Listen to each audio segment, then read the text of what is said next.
So the other great novel of Dostoyevsky is called The Brothers Karamazov. Okay? And it's much too long to read, but there's a very important passage within the novel. It's about 1,000 pages, called The Grand Inquisitor. The Grand Inquisitor, he is in charge of the Inquisition in Spain. And as you know, the Inquisition in Spain in 1492, it is horrific. Christians who have their own ideas are being persecuted, they're being slaughtered, okay? And it is a nightmare. So what happens is, Jesus in heaven, he sees this pain, he sees his suffering, and it bothers him. So he descends to the earth. And when he's just walking among men, and right away, people recognize who he is. They worship him. Then he's dragged before the Grand Inquisitor.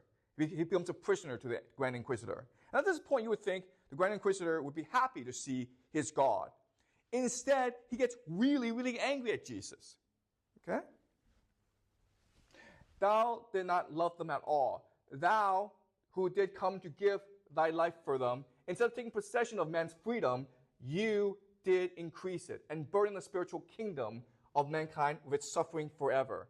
You did desire man's free love, that he should follow you freely, enticed and taken captive by you. In place of the rigid ancient law, man must hereafter, with free heart, decide for himself what is good and what is evil, having only your image before him as his guide.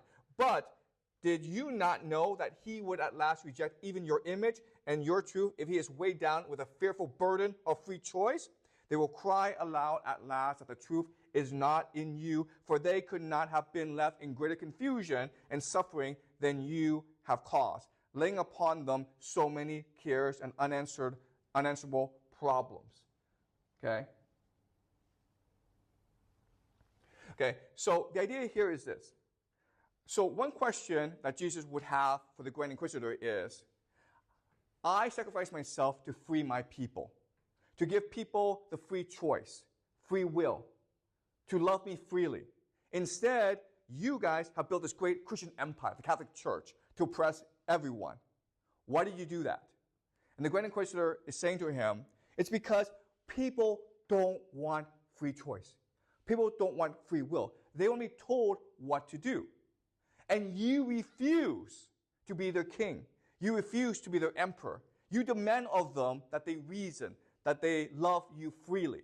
And people don't want to do that. So we had no choice but to oppress people, to build a church as a great oppressive empire in order to liberate people from the burden of free choice. Okay? Does that make sense? That's the argument here.